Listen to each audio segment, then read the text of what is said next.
Oh. Donc, Navaï Koloba, donc vraiment, vraiment, les songi, à niveau à ma tasse, pour vraiment, à la grâce, selon sa volonté, pour trouver un bon client, pour na comprendre le message noté pour les tozako solo na batu ba pa ba ki na kataki mais comment on coûte ça na comment on les ali badi banga polin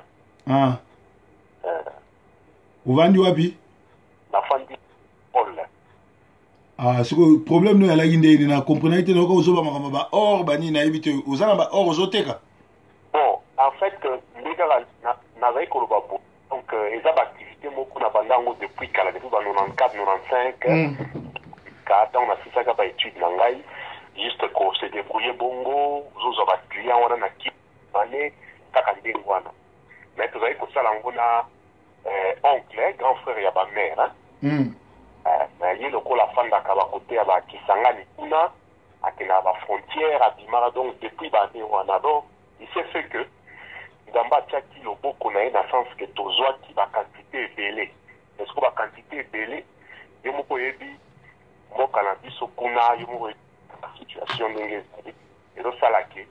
les gens se sentent na insécurité hein ouais pour un peu pour le cas place ko sala affaire donc l'idée dans na mekaki ko voilà un peu de champ il y en a moni et puis bon marchandise des alicos en tout cas c'est une affaire de 400 kilos mais nazo luka moyen lili na koki kozwa client to koki kosala bango ata na vete kuna kosomaka yango kwa yango na bi eza biloko moko il faut un peu le fait que Dieu vous donne des directives puis kosola na mosala nzambe moko aza vraiment à la hauteur quoi siko nazo comprendre te yo te ka ba or na ba diamant siko zo ngai siko na kati na sala nini obenga po na sala nini na ben te na lobi te na te karangwa na bi eze loko mo na sala mais il se fait siko que eza wana loko odo na signe zali que bon ce qui vraiment en tant que monstre entendre ce qui vraiment au ko edenga na prière puisque j'ai dit edenga na prière et en dehors de cela la polinga kozala ce qu'on appelle une reconnaissance ya c'est pas na nzambe nanga quoi prière ya ndenge nini ipo na likamu nini pardon prière ya ndenge po na sujet nini po prière so ozosenga prière fo ozala na spécification quoi espécifier prière na olobi no nzamba bon asala nga grâce à boy po neti soki neti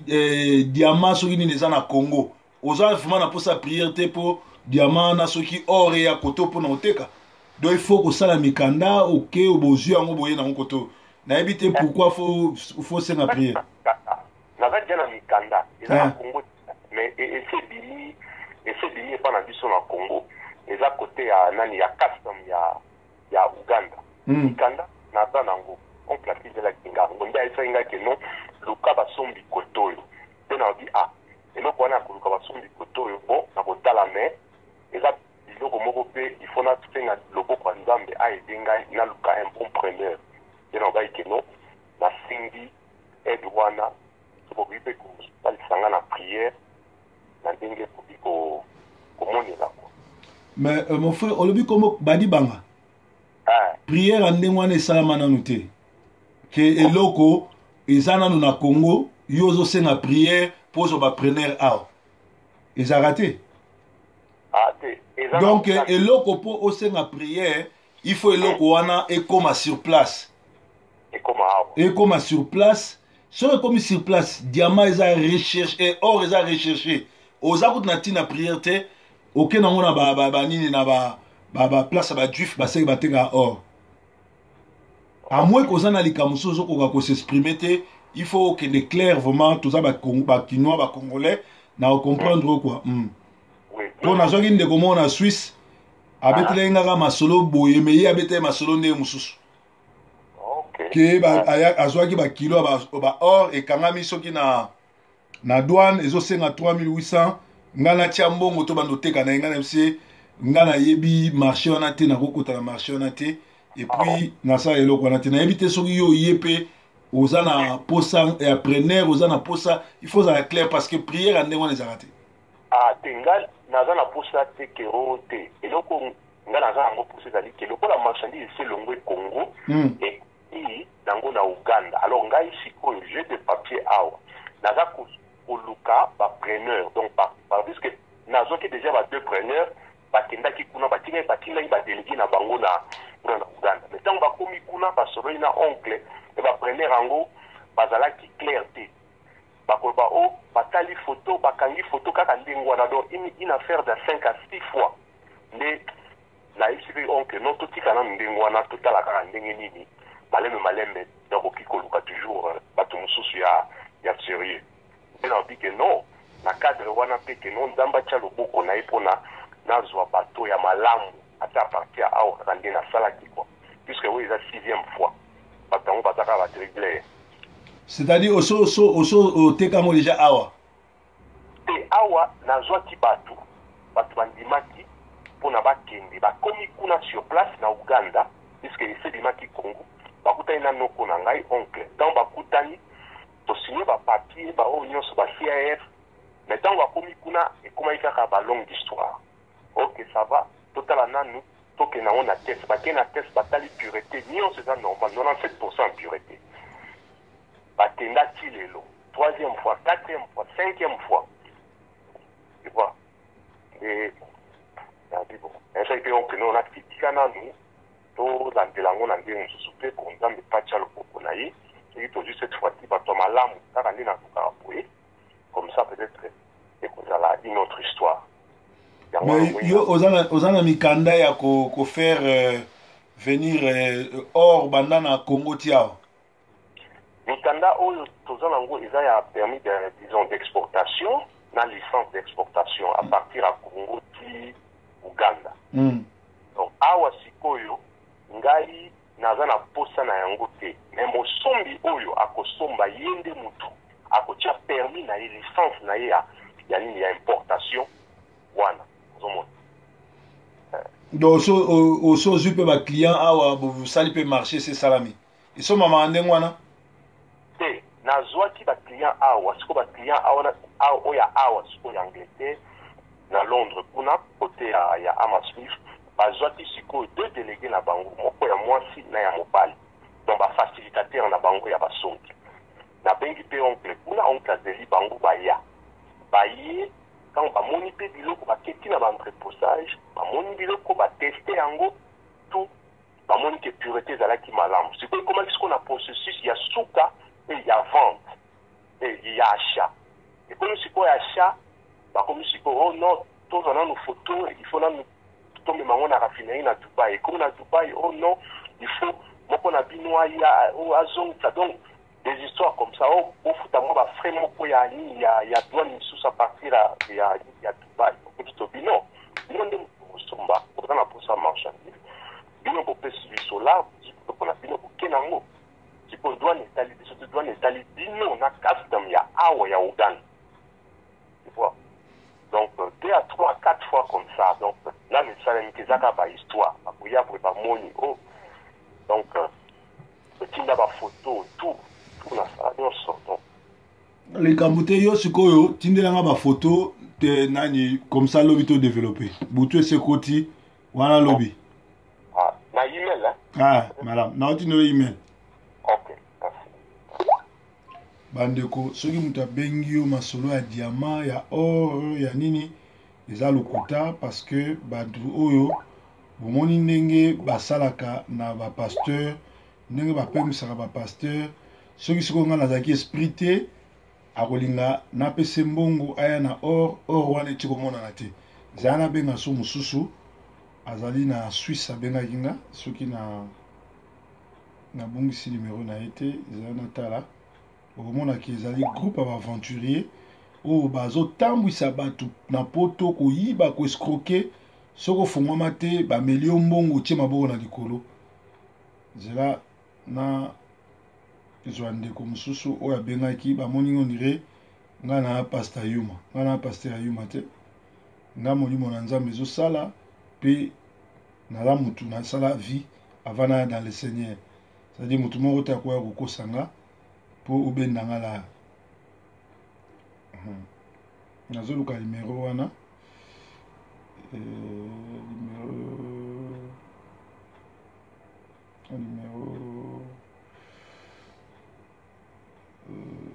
Nazo luka ngo andiko eza très important. Tout beta lisolo pour batu belé baza ba victime ya bato yo. Ceux qui te dénoncer likambo te ezama mingi. Mutu nyonso akobenga yo azana or azana nini yo oyebi mama or te komeka kopesa mbongo te, même si oyebi soki ekangami na douane etikali eza na valeur ya 15 millions eza na valeur ya komeka kopesa mbongo te, okotia maboko na mutu parce que biso nyonso akoluka na poto me bamisusu poto ekomeli bango ngai asalaki makasi akoma na poto banda akoma na poto bule esuka parce que banda kin atiaki kaka na makanisi ke poto leka ye na poto mutu ezosala sute asi akoma ebloke ye. Alors sikoyo bakomi koluka bafaible bato oyo bazali bongo na esprit te soki azwi yo ale ok. Donc nazoluka numéro yango bolimisanga peut-être besoin moins temps numéro wana nazoluka ngo aza na Suisse nazoluka ngo po naza na bapele ebele nazoluka moko ntina kozwa ye bolimbisi vraiment nazoluka ngo bolimbisi vraiment nazoluka ye bolimbisi nazoluka ye bolimbisi tozoluka kaka numéro wana ya Suisse tellement naluka ngo mbangu. Donc nalinga naloba nazokebisa bino bokeba na bato oyo bazali bongo na makanisi mabe ya koloko to kobebisa bomo ya bana Congo na kokosaki aza na or aza na diamant aza na boye keba ndeko okoya kotia maboko na moto po bato ebele baza mite ya mabe ok nazwi tolanda ye kimia nazwi ye boyoka kaka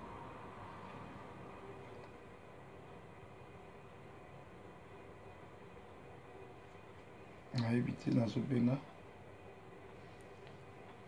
numéro na yango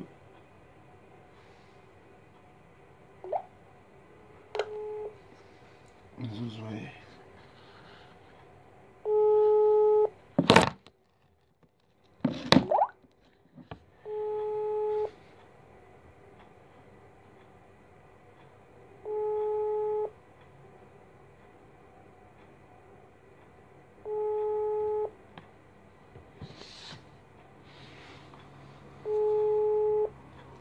nazozwa ye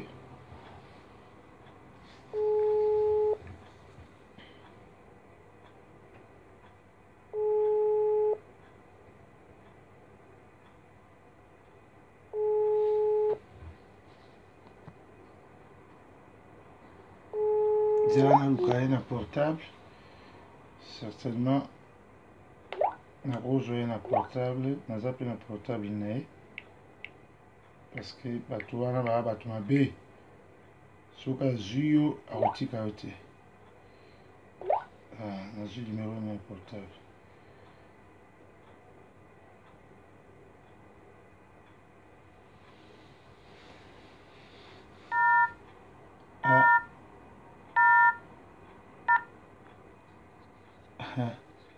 numéro ezoleka so te et pourtant ye nde azali kobenganga numéro na yango moni ezoleka so te. Donc amonaki nga ke nga na zoba aya kokosa bino bato bozaka omoni paster bapaster ebele bazopengwa eza foti na bango te baza na esprit te yango moni bato baosaka na bango tala neti ndeko oyo ayaki kopropose nga na boyaki koenregistre ye parce que nalingai na nayoka ye bien alors l'air oyo ayi kobenganga pour la deuxième fois nde ye koeveye ngai ke bato baza bescro nakebisa bandeko na nga bayambaka bato bazopropose bato te ko nga naza na badiamant naza na baor naza moto ya Kivu naza moto ya Bodo bakomi koescroquer place wana azoyamba su te c'est-à-dire asali numéro ya lokuta whatsapp ya lokuta soki opesi mbongo abulungani na mbongo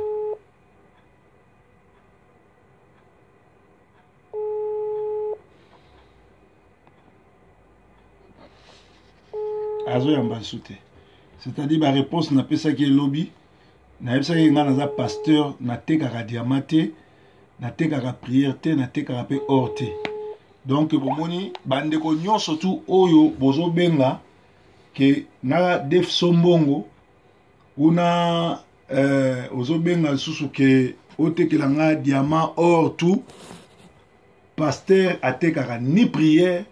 pasteur atekaka ni diamant pasteur atekaka ni or donc ezala mbala suka bobenga nga mpona kopropose nga ba or ba diamant babiloko wana nyonso tu naza intéressé nango te nakoyamba mutu nyonso oyo aza na problème ya prière nakoyamba mutu nyonso oyo aza na problème ya badémon nakoyamba mutu nyonso oyo aza na posa ya conseil